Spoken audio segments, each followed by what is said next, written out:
Hello everyone, welcome to UPSCprep.com.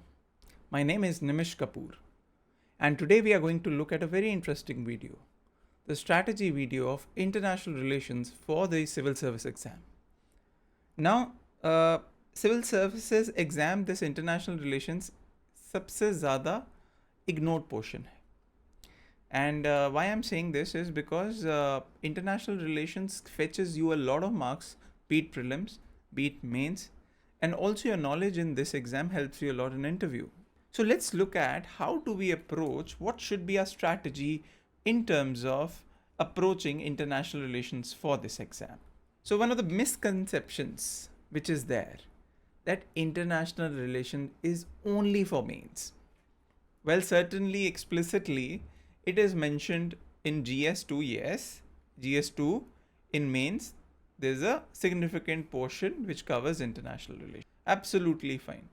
But it is not for mains. If you see clearly the syllabus of prelims, which I'll come to, it is current affairs of national and international importance. And over last few years, what we've clearly seen is that a lot of questions have been asked related to international relations, current events. They've been highly scoring. So let's go into it. Particularly first the prelims part of where you see international relations within the syllabus. Current events of national and international importance. So this is first part where you will see international relations. Then Indian and world geography. Now this world geography, usually a lot of questions can be on contemporary in nature. One, like for example, places in news. Okay, places in news. Then questions on climate change. A lot of conventions related to environment keep taking, there are annual conventions like COP29, Conference of Parties. There have been other like UNCBD or UNCCD, etc. So those are also important part of the international relations, and a lot of questions are asked on it. Naturally, if we see over the years, we've seen at least 15 questions directly or indirectly inspired by international relations. One thing I'm not talking about, it is also the economy part. Now, what international relation and its relationship with other subjects as well. So international relation is not a top, in itself, of course it is important, but it has a relationship with other subjects, because of which it becomes even more important. So of course IR current affairs are important, no doubt about it, but economic impact of international issues. So there have been questions in past, something like the Fed increases or decrease, US Fed increases or decreases rate, what is its impact on the liquidity in India or the share markets or the security market, etc. in India. So economic impact of international issues. Geopolitical significance, a location of particular place, like for example, the Red Sea, etc., Strait of Hormuz. Questions are usually the areas which are important in terms of geography, particularly given the geopolitical situation.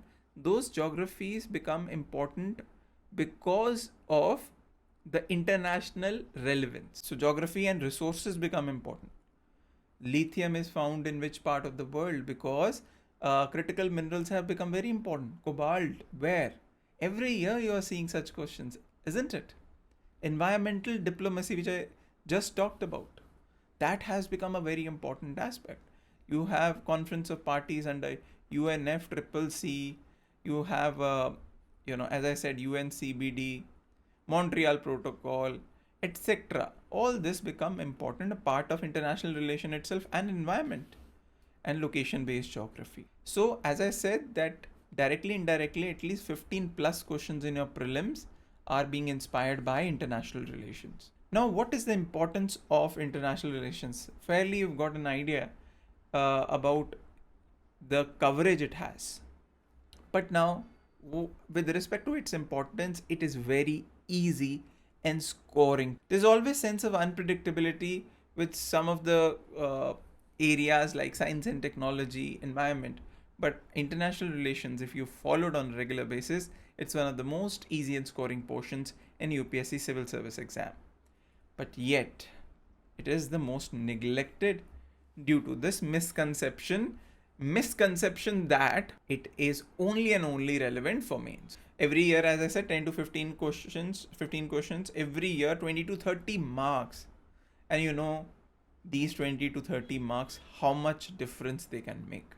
Incredible difference. You not being selected for mains and you writing mains that year. So let's analyze from prelims perspective how the international relation is important. Now, for example, this is a question. You can term this question as a economy question. Yes. But then just see the relevance of IR in it. Now, India has joined the Mineral Security Partnership as member. Now, this is an organization which India joined. If you would have followed like an international relations, so this is an Indian Express article of September 26, 2024. India joins US-led mineral security network to secure critical minerals, fend off Chinese challenge. Yes. So just the international affairs knowledge, you are very sure that part 1 is correct. That automatically eliminates option B. So this knowledge will help me in getting to the right answer. Consider the following countries. So you have a list of 6 countries, and who above are the members of NATO. Now, as you know, Sweden became the 32nd member last year. As I can show it to you, March 11, 2024, Sweden became NATO member. And so that means Sweden is, but then automatically what I'll do is 32nd member, naturally I'll go and look at other 31 members as well. So this will help me at least isolate which countries are not part of NATO. Then there's this question this year, which one of the following launched Nature Solutions Finance Hub for Asia and the Pacific? Now, this news in ANI, ADB launches US $2 billion Nature Solutions Finance Hub at COP28. I know this question is a little older, means this news is a little older, but then that is why I always say that 1.5 to 2 years newspaper should be a part of your routine. So answer is A. Then you have India is one of the founding members of INSTC, International North-South Transport Corridor, a multimodal transportation corridor which will connect. Now, which will connect what? India to so how do we go? Vessel container traffic increased by Chabahar and INSTC. So much relevance. This is economic survey. But I tell you, INSTC relevance have been repeatedly being talked about. Okay. So it is. So can it be via China? No. Naturally. You can India to Southeast Asia through Bangladesh and Myanmar? No. Incorrect. India to Europe through Azerbaijan, not India to Central Asia to Europe via Iran. Yes, Chabahar, isn't it? You can see it here. So if we also look at prelims 2024, what you'll realize is that similar way the questions could have been attempted. So the earlier ones which I've told about are not the only question, just showing you the glimpse of it. And similarly, I'll show you the glimpse of 2024 prelims as well. So global rice prices poised to climb higher as India's export ban continues. So so in this, there was a topic about International Grains Council. And a question on International Grains Council came up. Then there was a question on economy which I was talking about. If US were to default on its debt, holders of US Treasury bonds will not be able to exercise their claims to receive payment. Statement 2, US government debt is not backed by any hard asset but only by faith of the government. If you regularly follow the economy portion, you will be very much aware about the impact of such instances. Now, the longest border between any two countries in the world is between Canada and US. Why it's been in news? Because there was a sharp rise of Indians illegally crossing US northern border from Canada in 23-24, particularly 23. And that automatically, shifted the focus on the border. And that is where you have to be a little proactive to understand, okay, is it the largest border? Let me just also look at the other international borders in the world. Then similarly, a question where repeatedly about decreasing fertility of South Korea, Japan, and Italy had come up in news. And that is where the question came up.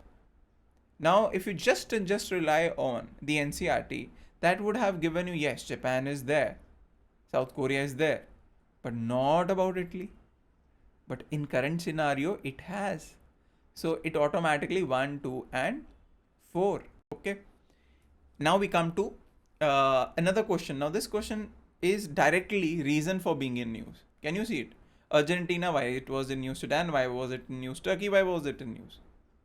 Directly. Can it be even simpler. No. Similarly, there was a question, consider the following statements. Red Sea. Now, the geopolitical reference I was talking about. Again, geopolitical reference, Red Sea, Mediterranean. Why it was in news. Houthi rebel sinks in Red Sea. Last couple of years you've been reading so much about it. What led to coup in Niger? Now similar station, instability in Sahel region. India does not import apples from US, and again, the economic part of it.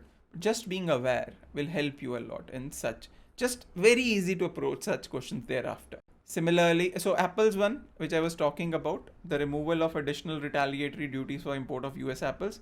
This was a PIB. PIB notification. PIB had published it. Venezuela economic crisis also. Repeatedly in news, elections also took place there. So, what should be the strategy for international relations for prelims? Well, current affairs is the key and the newspaper is the starting point. Very, very, very important. Not even a single day's newspaper should be missed, because what it will do is one issue over a period of time when you'll read, you'll have a very good framework understanding of it. And then the opinions based on it would be very clear in your mind. So if you see current affairs, you can pick any newspaper, the Hindu or the Indian Express. Not an issue, but anyone, you can pick it up. Integrate location-based geography with newspaper on regular basis. I would say identify 2 keywords every single day. Those 2 keywords separately should be location keywords every day. For example, you are reading about, let's say, India's Prime Minister went to Rio for the 17th BRICS Summit. Now, where is Rio? Okay, what part of Brazil it is located? What kind of climate it has? Physical geography, a little about it. Right? Similarly, you can read about a particular incident happened in particular part of the country. Just look about, just do not see its political location. Okay, it is located, but physically, what are the features in that region, state, rivers, if any, etc. This is how you need to identify 2 locations every single day. It will help you a lot. Then I come to another strategy, which is connect static subjects with international dynamics. That is extremely important. What it will also do is that it will keep your static subjects very interesting every single time.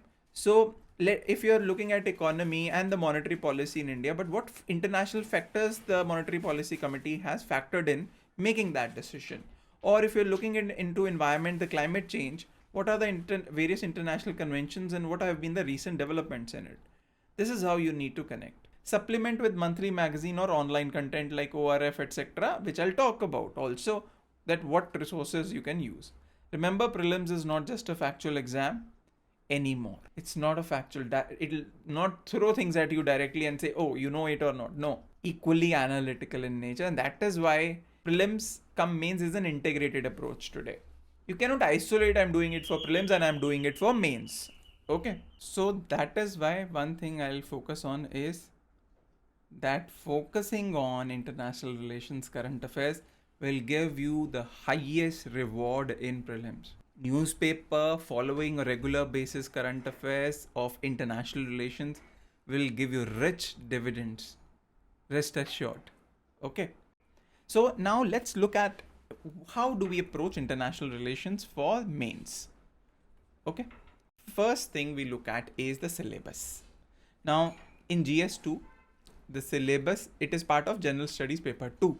But as I've said, that the international relation is not limited to paper 2, because there's some geographic element in paper 1, an environment element in paper 3, as well as internal security, which may have some international relations security dynamics as well. And certainly there is, in applied ethics, there is international ethics as well. International ethics in international relations. So international relations specifically or explicitly is a part of your syllabus of General Studies paper 2 in mains. Now what are the pointers? It says bilateral relations, regional and global groupings and agreements involving India and or affecting India's interests. Be it neighborhood, be it bilateral relationship with important countries, be it regional groupings like BRICS, SCO, or global groupings like G20, etc. or UN. Okay. India and its neighborhood relations. Now, explicitly neighborhood. So if you see each of these pointers, there will be a question. So priority India neighborhood, there will be a question. So important international institutions, agencies and fora, their structure and mandate. Effect of policies and politics of developed and developing countries on India's interests and Indian diaspora. So this is what constitutes the syllabus part of GS2 international relations. And what should be your approach? See, primarily, as I said, that this is a very, very important topic of GS2.